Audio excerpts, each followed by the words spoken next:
नमस्कार दोस्तों, मैं आनंद एक बार फिर से आप सभी के समक्ष एक नए टॉपिक के साथ उपस्थित हूं। तो मेरा आज का टॉपिक है इसेंशियल डेफिनेशंस इन एग्रोनॉमी, या फिर यूं कहें कि स्पेशल टर्मिनोलॉजीज़। ठीक है, ये फंडामेंटल ऑफ एग्रोनॉमी एग्रीकल्चर का पहला पेपर है। हाँ, तो चलिए देखते हैं इसमें क्या क्या शामिल करेंगे। तो पहला है शिफ्टिंग कल्टीवेशन, फिर उसके बाद crop rotation, sustainable agriculture, eco farming, cropping system, cropping pattern, cropping scheme. ये जो काफ़ी तीनों हैं बहुत कंफ्यूज करते हैं अगर एक साथ आते हैं। तो अगला है intercropping, companion cropping, multi level cropping, synergetic cropping, mixed cropping, sequential cropping, relay cropping, aeroponics and terraforming. इन सब के बारे में हम जानेंगे कि आखिर ये सब क्या होते हैं विथ एग्जांपल। तो वीडियो को अंत तक देखें ताकि ये सारी चीज़ें क्लियर हो सकें और फिर एक क्लियर कट वीडियो में आपके पास सारी डेटा हों। तो चलिए समझते हैं पहला शिफ्टिंग कल्टीवेशन। ध्यान दें, इसे लैंड रोटेशन के भी नाम से जाना जाता है। मैंने क्रॉप रोटेशन नहीं कहा, लैंड रोटेशन, यानी इसमें ज़मीन रोटेट होएगी। ठीक, तो shifting cultivation is also known as land rotation. इसमें यह मुख्यतः जनजातियों द्वारा जंगली क्षेत्रों में अपनाया जाता था। और बात करें तो इसमें एक ही फसल प्रतिवर्ष उगाई जाती थी, और मेनली इसमें अगर फसल की बात करें तो चावल शामिल किया जाता था।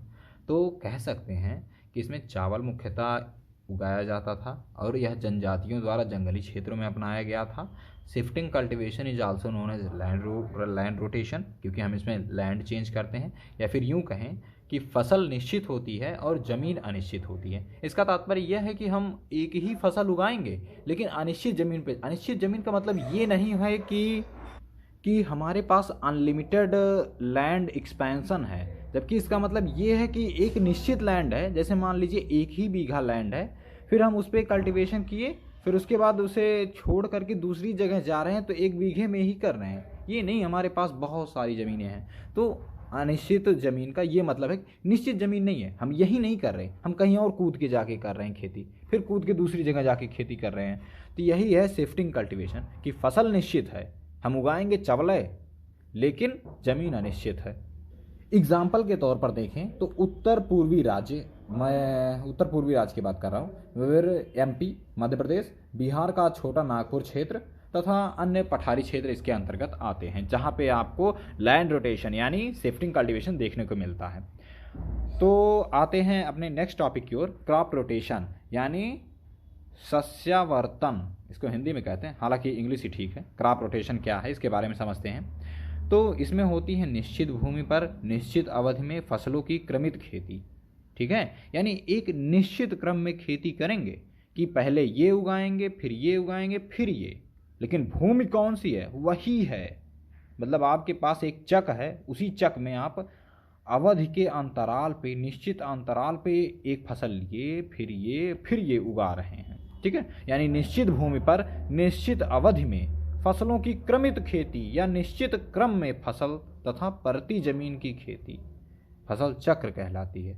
यानी निश्चित भूमि पर निश्चित अवधि में फसलों की क्रमित खेती, यानी एक क्रम से तुम खेती करोगे, यही फसल चक्र है यार। देखो, इसमें निश्चित भूमि भी है और अवधि भी निश्चित है, अब फसल खाली तुम एक क्रम से खेती कर रहे हो। ठीक है, यही फसल चक्र है।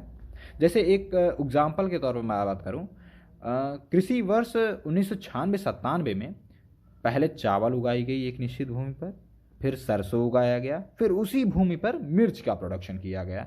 तो ये एक तरह से क्रॉप रोटेशन है। क्रॉप रोटेशन का एक इस्तेमाल ये भी है कि इससे भूमि को सुधारा जाता है, भूमि की उर्वरा शक्ति नष्ट नहीं करते हैं। और इसमें अगर हम बात करें कि भूमि निश्चित होती है और फसल अनिश्चित होती है। ध्यान दें, शिफ्टिंग कल्टीवेशन मैंने क्या बताया था, फसलवा निश्चित थी, उगा चवले रहे थे, लेकिन ज़मीन अनिश्चित थी। लेकिन इसमें क्या है, क्रॉप रोटेशन में आपकी भूमि निश्चित है। मैंने ऊपर बताया होगा आपको कि निश्चित भूमि थी। ठीक है, तो भूमि निश्चित, फसल अनिश्चित। फसल हम चेंज कर रहे हैं क्योंकि हम क्रमित खेती कर रहे हैं ना, कि पहले एक क्रम में चावल था, फिर सरसों था, फिर मिर्च था। ठीक, और इसमें वर्ष भर रोजगार की संभावना रहती है और आय स्थिर रहता है। जाहिर सी बात है, वर्ष भर आपके पास रोजगार रहेगा ही, क्योंकि चावल के बाद सरसों कल्टीवेशन, फिर मिर्च की कल्टीवेशन, अपेक्षाकृत किसी एक ही क्रॉप की कल्टीवेशन की, जैसे गन्ने की बुआई आप कर दिए, फिर उसके बाद एक बार रोजगार लगा, तो फिर बैठे ही रहे हैं फिर, लेकिन इसमें वर्ष भर आपके पास रोज़गार होते हैं, ठीक है, रोज़गार आप देते भी हैं। तो अपने को केवल क्रॉप रोटेशन में इसकी परिभाषा लिख देनी है कि निश्चित भूमि पर निश्चित अवधि में फसलों की क्रमित खेती ही फसल चक्र है। एक उदाहरण दे देंगे, जैसे कृषि वर्ष 1996-97 में चावल, सरसों और मिर्च की खेती की गई, और 2-3 टर्म लिख देंगे कि भूमि निश्चित होती है, फसल अनिश्चित होती है, इसमें वर्ष भर रोजगार की संभावनाएं रहती हैं। उचित फसल चक्र आधुनिक वैज्ञानिक खेती की कुंजी भी कह सकते हैं, ठीक है, कि अच्छा फसल चक्र अपनाएं तो खेती हमारी सफल होगी, ठीक। फिर नेक्स्ट अपने टर्म पे आते हैं कि सस्टेनेबल एग्रीकल्चर, यानी टिकाऊ खेती या सतत खेती या बस टिकाऊ खेती किसे कहते हैं। तो सस्टेनेबल एग्रीकल्चर यानी टिकाऊ खेती वो खेती होती है जिसमें हम आधुनिक संसाधनों का उपयोग करते हुए वर्तमान पीढ़ी को हम पेट भरने लायक यानी उदर पूर्ति हेतु अन्न उत्पादित करें, साथ ही में हम भविष्य के लिए भी संसाधन को संजोए रखें। क्या करते हुए? बिना किसी इकोलॉजिकल असेस्ट यानी किसी भी इकोलॉजिकल कंपोनेंट को हार्म पहुंचाए, ठीक है। और इसका एक एग्जांपल है natural farming is the best illustration of this type of farming, ठीक, कि अगर हम प्राकृतिक खेती करते हैं तो ये इसका सबसे अच्छा उदाहरण है। इसमें मैंने क्या बताया, sustainable agriculture is that form of farming which produce sufficient food to meet the need of present generation, present generation की नीड तक फुलफिल करने के लिए, ठीक है, फुलफिल करे, और फिर without eroding the ecological assets, ecological जो कंपोनेंट्स हैं उनको डिस्ट्रॉय किए बिना, ठीक है, for productivity of life supporting systems, हम लाइफ सपोर्टिंग सिस्टम की प्रोडक्टिविटी करेंगे भाई, चावल गेहूँ जितने भी हमारी चीज़ें उधर पूर्ति करती हैं उन सब की हम प्रोडक्शन करेंगे for system of future generation, साथ ही में फ्यूचर जनरेशन के लिए सारे संसाधन बचाए भी रखेंगे, तभी तो भाई सस्टेनेबल होगी। अच्छा हाँ, जैसे बात करें इसी में सस्टेनेबल की बात आई है तो शिफ्टिंग कल्टीवेशन सस्टेनेबल उस समय प्राचीन काल में था क्योंकि जनसंख्या उतनी नहीं थी। आप एक जगह पेड़ काटे, खेती किए, गए आगे, ठीक है, तो पिछली जगह पे लौटने में आपको करीब 20-25 साल लग जाते थे, तब तक वहाँ पे नया वेजिटेशन हो जाता था। लेकिन अब क्या है, अब जनसंख्या बहुत ज़्यादा है भाई, तुम एक जगह काट के जाओगे, पता चला पीछे शहर बस गया, तुम खेती करके गए उस जगह से, फिर शहर बस गया, और फिर कहाँ लौट के आ रहे हो, वहाँ पेड़ नहीं देखने को मिलेगा ना। तो इस समय अगर बात करें तो शिफ्टिंग कल्टीवेशन सस्टेनेबल नहीं है, प्राचीन काल में था, पहले था, क्योंकि जनसंख्या कम थी, जनसंख्या अब एक बड़ी रोल प्ले कर रही है। फिलहाल सस्टेनेबल एग्रीकल्चर ये है कि आप ऐसी खेती करें जिससे वर्तमान में सभी की उदर पूर्ति हो, साथ ही में किसी भी इकोलॉजिकल असिस्ट को कोई परेशानी ना हो, साथ ही में आपकी आने वाली पीढ़ी के लिए भी खेती करने के लिए पानी बची रहे। नहीं तो समरसेबुल आजकल लग गया है तो लोग एक बाल्टी पानी की जगह 20 बाल्टी पानी गिराते हैं, अब वही लोग लेक्चर देते हैं किस पे, सेव वाटर पे। खैर वो बात की बात है। तो नेचुरल फार्मिंग इसकी एक बेहतरीन एग्जांपल है। इसमें हम क्या करते हैं कि लो इनपुट देते हैं, बहुत कम इनपुट देते हैं और हाई आउटपुट लेते हैं। इकोलॉजिकल बैलेंस का भी यही फार्मूला है कि भैया लो इनपुट दो और हाई आउटपुट लो। और नेक्स्ट है अपना इको फार्मिंग। बिल्कुल इको फार्मिंग भी यही है कि इस तरह की खेती जिससे हमारा इकोलॉजिकल सिस्टम हार्म ना हो, ठीक है। और इसका बेहतरीन एग्जांपल है ऑर्गेनिक फार्मिंग करो तुम। इससे ऑर्गेनिक फार्मिंग से सॉइल पॉल्यूशन तो बिल्कुल नहीं होगा, क्योंकि जहाँ तुम पेस्टिसाइड वगैरह यूज़ कर रहे हो और फर्टिलाइजर्स यूज़ कर रहे हो जो कि एक केमिकल कंपोनेंट यानी ऑर्गेनिक कंपोनेंट से बने हुए हैं, उनसे सॉइल में सैलिनिटी, अल्कलिनिटी, दुनिया भर के तामझाम होते हैं, ठीक है। तो इसी तरह अगर हमें इको फार्मिंग करनी है तो हमें ऑर्गेनिक फार्मिंग अपनाना होगा, ठीक है। नेक्स्ट बात आती है, इसमें 3 टर्म है, cropping system, cropping pattern and cropping scheme. इन तीनों में कन्फ्यूजन बहुत होती है, तो फिर अभी सुनने के बाद आपको शायद कन्फ्यूजन ना हो। तो सबसे पहले शुरू करते हैं, क्रॉपिंग सिस्टम क्या है। Cropping system is a cropping pattern, ये एक तरह का क्रॉपिंग पैटर्न ही है, ठीक है। And its management, but also its management to drive benefits from a given resource based under the specific environmental condition. अब समझते हैं इसको शॉर्ट में। क्रॉपिंग सिस्टम क्या है, मैंने 2 टर्म लिया, cropping pattern and its management, यानी कह सकते हैं cropping system is equal to cropping pattern plus management. अब इसको एलैबोरेट करके लिख सकते हैं, किस लिए भाई, किस लिए क्रॉपिंग पैटर्न प्लस मैनेजमेंट? इसलिए कि to drive the benefits from given resource, हमारे पास जो गिवन रिसोर्सेज हैं उससे हम फ़ायदा ले सकें अंडर स्पेसिफिक एनवायरमेंटल कंडीशन, भाई एक विशिष्ट पर्यावरणीय दशा के तहत।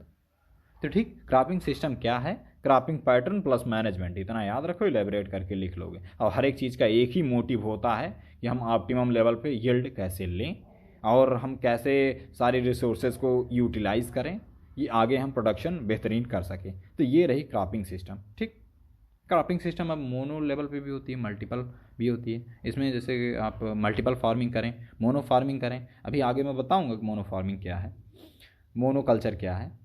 ठीक, तो क्रॉपिंग सिस्टम या क्रॉपिंग सस्यन प्रणाली की अगर हम बात करें, जिसमें आधुनिक सस्यन प्रणाली की अगर बात करें, तो इसमें हम किसी भी प्लांट का जीनोटाइप, जियोमेट्री ऑफ प्लांटिंग, किस तरह से हम उसे किस ऑर्डर में बो रहे हैं खेत में, फिर मैनेजमेंट प्रैक्टिसेस, किस तरह के उसके मैनेजमेंट अपना रहे हैं, ये नहीं कि आप बो के भूल जाएं, तो ये सब इसके अंदर कंसीडर करते हैं।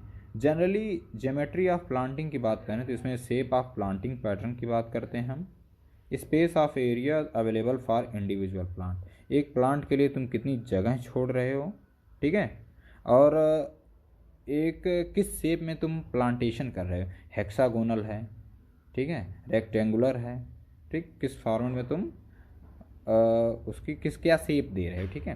तो ज्योमेट्री ऑफ प्लांटिंग की बात करते हैं। मैनेजमेंट प्रैक्टिसेस, भाई कौन सी प्रजाति को तुम सेलेक्ट कर रहे हो, उसके पीड़क प्रबंधन यानी पेस्ट मैनेजमेंट किस तरह से कर रहे हो, फसल उगाने और लगाने की कौन सी विधियां अपना रहे हो, इसमें सब ध्यान देते हैं सस्यन प्रणाली में यानी क्रॉपिंग सिस्टम में।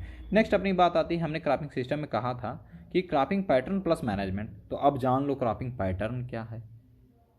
तो क्रॉपिंग पैटर्न है, क्रॉपिंग पैटर्न किसी निश्चित क्षेत्र में अधिकांश किसानों द्वारा अपनाई जाने वाली एक प्रैक्टिस है, यानी crop rotation practised by a majority of farmers in a given area of locality. ठीक, ठीक है।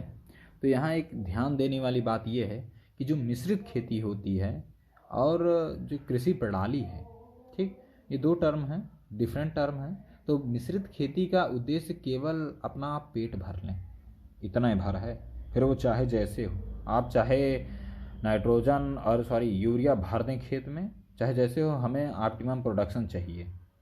लेकिन कृषि प्रणाली का उपयोग, कृषि प्रणाली का उद्देश्य पारिस्थितिकी संतुलन को बिगाड़े बिना ऑप्टिमम आय यानी ऑप्टिमम इनकम प्राप्त करना है।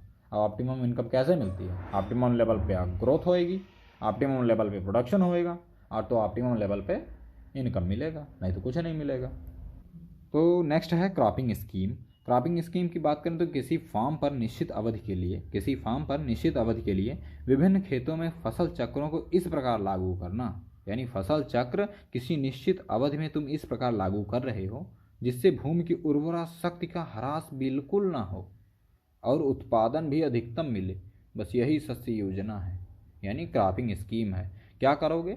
निश्चित अवधि के लिए ढेर सारे खेतों में कुछ ऐसे फसल चक्र अपनाओगे जिससे भूमि की उर्वरा शक्ति तो नष्ट ना हो, भाई अधिकांश का यही उद्देश्य होता है, और अधिकतम उत्पादन मिले। इसकी आवश्यकता क्यों है कि जितने वर्ष का इसकी आवश्यकताएं क्या क्या हैं कि किस तरह से तुम क्रॉपिंग स्कीम लागू कर सकते हो। तो भाई जितने वर्ष का फसल चक्र हो उतने ही खेत होने चाहिए। 3 वर्ष का फसल चक्र है तो 3 खेत होने चाहिए मिनिमम। तो एक फसल चक्र के अंतर्गत सभी खेतों का समान क्षेत्रफल होना चाहिए। ठीक, ये दो इंपॉर्टेंट टर्म हैं कि पहला जितने वर्ष हों उतने फसल चक्र हों, ठीक, जितने वर्ष का फसल चक्र हो उतना ही खेत हो, और दूसरा एक फसल चक्र के अंतर्गत सभी खेत का क्षेत्रफल समान हो। दोनों अलग अलग है, आराम से समझिएगा।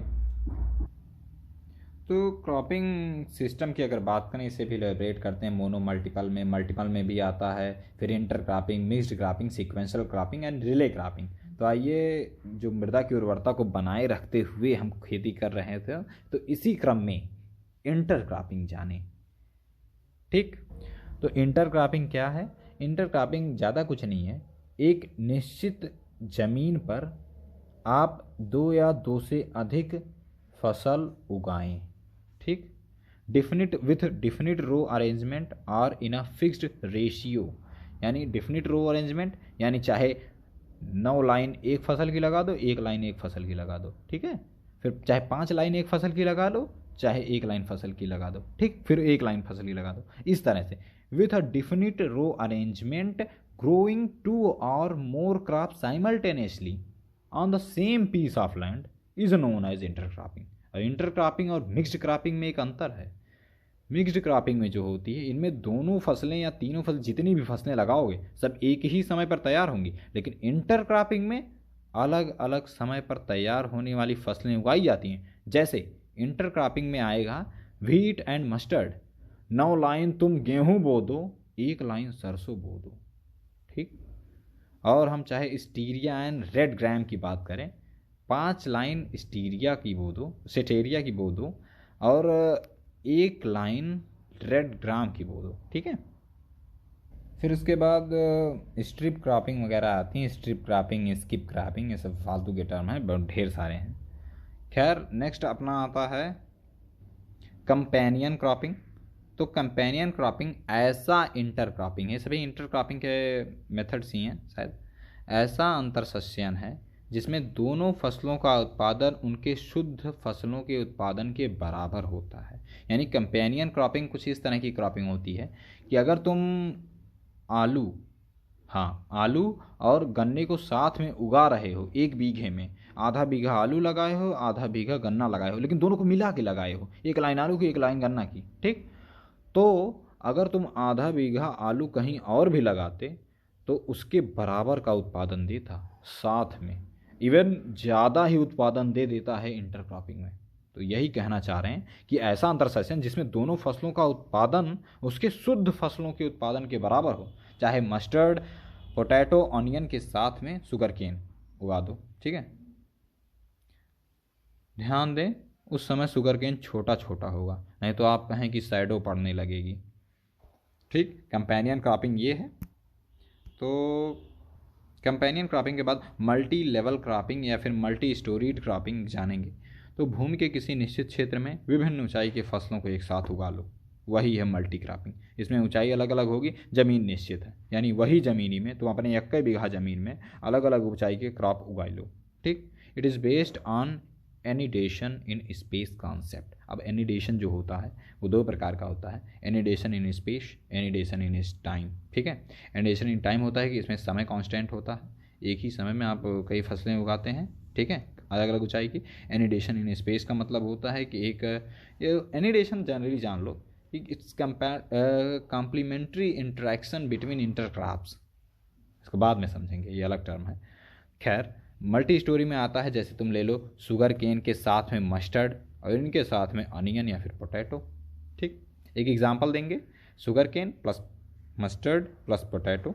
इसकी परिभाषा होगी कि भूमि के किसी निश्चित क्षेत्र में विभिन्न ऊंचाई की कई फसलों को एक साथ उगाना, ठीक। अब आते हैं नेक्स्ट टर्म पे, सिनर्जेटिक क्रॉपिंग। सिनर्जेटिक क्रॉपिंग की अगर बात करें तो जब 2 इंटरक्रॉपिंग का प्रति हेक्टेयर उत्पादन उसके शुद्ध फसलों के प्रति हेक्टेयर उत्पादन से ज़्यादा हो। देखो, सिनर्जेटिक क्रॉपिंग वो है, सॉरी कंपेनियन क्रॉपिंग मैंने बता दिया ज़्यादा हो, ज़्यादा नहीं होता, लगभग बराबर होता है। और सिनर्जेटिक क्रॉपिंग में उनके उत्पादन ज़्यादा होएगा अगर साथ में हो, जैसे शुगर केन और पोटैटो। शुगर केन और पोटैटो को कुछ इस तरह से क्रॉपिंग करो कि उनके अलग अलग उत्पादन से, प्रति हेक्टेयर उत्पादन से ज़्यादा हो, ठीक है। बस यही है सिनर्जेटिक क्रॉपिंग। फिर से बता दें, कंपेनियन क्रॉपिंग में बहुत ही कम अंतर है। कंपेनियन क्रॉपिंग में साथ में उगाते हो लेकिन बराबर उत्पादन मिलता है, सिनर्जेटिक में उसको सिनर्जिट मिल जाती है, मतलब एनर्जी मिल जाती है, जिसमें उनका उत्पादन अलग अलग से ज़्यादा होता है। इसमें सीरीज़ इंटरक्रॉपिंग भी होती है, रिप्लेसमेंट सीरीज़ इंटरक्रॉपिंग भी होती है। खैर, एक एग्जांपल दे देंगे, शुगर केन और पोटैटो सिनर्जेटिक क्रॉपिंग में। नेक्स्ट आती है मिक्स्ड क्रॉपिंग। जैसा मैं बता दिया कि मिक्स्ड क्रॉपिंग, इसमें मिक्स्ड क्रॉपिंग में बीज मिक्स कर दिए जाते हैं, 2 फसलों के बीज आपस में मिक्स कर दिए जाते हैं, फिर सोइंग कर दी जाती है। जैसे सरसों और मटर, ठीक है, एक साथ इनके बीज मिक्स करके सोइंग कर दी जाती है, फिर जुताई करके अपना उसी में जर्मिनेशन के लिए छोड़ दिया जाता है। तो मिक्स्ड क्रॉपिंग में अलग अलग समय में मैच्योर होने वाली फसलों को, नहीं सॉरी, साथ में मैच्योर होने वाली फसलों को उगाया जाता है, ठीक है। तो इसमें बीज की बुआई ब्रॉडकास्टिंग विधि से होती है, छिड़कवा विधि से, ठीक है। और यह मुख्यतः ड्राई लैंड क्षेत्रों में अपनाया जाता है। ड्राई लैंड क्या होता है ये मैं आने वाली अपनी वीडियोस में कभी बता दूंगा। Dry land, dry farming, rain fade condition, rain fade farming, ये सब क्या होते हैं, ठीक है। ड्राई लैंड एग्रीकल्चर को जनरली 2 पार्ट्स में बांटा गया है, ठीक है, जिससे कि ये सब हैं दुनिया भर के एक्सपेंशन। तो ड्राई लैंड एग्रीकल्चर को 2 भागों में बांटा गया है, ड्राई लैंड फार्मिंग और रेन फेड फार्मिंग। तो इस आने वाले वीडियोज़ में तो मिक्स्ड क्रॉपिंग आप सभी को पता चल गया। तो मिक्स्ड क्रॉपिंग करेंगे एक। तो नेक्स्ट है सीक्वेंशियल क्रॉपिंग। सीक्वेंशियल क्रॉपिंग में एक ही साल में 2 या 2 से अधिक फसलों को शीघ्र क्रम में उगाना। मतलब इधर हार्वेस्ट किए नहीं उधर सोइंग कर दो, जैसे हार्वेस्ट किए तुरंत सोइंग कर दो, स्पेस ना छोड़ो। और रिले क्रॉपिंग में इधर हार्वेस्ट करने से पहले ही सोइंग कर दो, ठीक है। सीक्वेंशियल क्रॉपिंग में क्या, जैसे तुमने हार्वेस्ट किया फिर सोइंग कर रहे हो, ठीक। लेकिन रिले क्रॉपिंग में इधर तुम काटे नहीं कि कुछ बो दो, ठीक है, इस तरह से है। अब रिले क्रॉपिंग का एग्जाम्पल की अगर हम बात करें, मूंग, मेज़, पोटैटो, व्हीट आते हैं। और बिहार में और बंगाल में खास तौर पे इस तरह का किया जाता है। वहाँ पे ये टर्म दिया जाता है पैरा या उटेरा क्रॉपिंग की। मध्य प्रदेश में उटेरा कहा जाता है, पैरा क्रॉपिंग बिहार में कहा जाता है। अब बिहार वाले जाने भाई पैरा क्रॉपिंग क्या है, ठीक है। लेकिन फिलहाल para cropping is also kind of relay cropping. और रिले क्रॉपिंग वही है कि 2 या 2 से अधिक फसलों को उगाना, कब, तब जब उसके हार्वेस्टिंग से पहले ही सोइंग कर दें। लेकिन सीक्वेंशियल में एक सीक्वेंस होता है कि इधर हार्वेस्टिंग करो फिर लगा दो, जरूरत है खेत छोड़ो ना, मतलब उसका एकदम दोहन कर डालो। हमें तो यही समझ में आ रहा है कि इधर काटे नहीं फिर लगा दो, अगली सोइंग कर दो अगले फसल की, फिर उसके बाद उसको काटो फिर अगले फसल की सोइंग कर दो। अच्छा, रिले में आपने कभी रिले दौड़ को ध्यान में दिया हो? एक आदमी दौड़ पूरी नहीं करता कि अगला आदमी आके पकड़ लेता फिर वो लेके दौड़ने लगता है। बस कुछ ये भी इसी तरह से है कि इधर काटे नहीं कि पहले सोइंग कर दो फिर कटाई करो पहली फसल की। तो ये रिले क्रॉपिंग और सीक्वेंशियल क्रॉपिंग एक साथ हैं। एरोपोनिक की बात करें तो बिना मृदा के बहुत ही कम मात्रा में जल की सहायता से, इसमें ह्यूमिड एनवायरनमेंट होता है उसमें फसलों को उगाना, यानी बिना मृदा के, इसमें मिट्टी नहीं लगती, एयर में ह्यूमिड एनवायरनमेंट के साथ में, यानी आर्द्र वातावरणीय दशा में जल की कम सहायता से, बहुत कम सहायता लगते हैं, उसमें फसल को उगाना। इसमें तकरीबन 98% जल की बचत होती है, 60% केमिकल फर्टिलाइजर्स की बचत होती है और 100% पेस्टिसाइड्स की बचत होती है, ठीक है। और नेक्स्ट अपना टर्म है टेरा फार्मिंग। तो टेरा फार्मिंग कुछ नहीं है, बस मंगल पर पृथ्वी जैसा वातावरण पैदा करना ताकि हम वहाँ पर भी फसल उगा सकें। तो फिलहाल आज के लिए इतना है। वो मंगल वाला याद रखना कि मंगल पर पृथ्वी जैसा वातावरण पैदा करके क्रॉपिंग करना, ठीक है। फिलहाल जब मंगल पे जाएंगे तो वहाँ क्रॉपिंग करेंगे तो हम लोग कहेंगे कि टेरा फार्मिंग हम अपनाए हैं। खैर, ये अब तक के लिए धन्यवाद। शेष पढ़ते रहिए।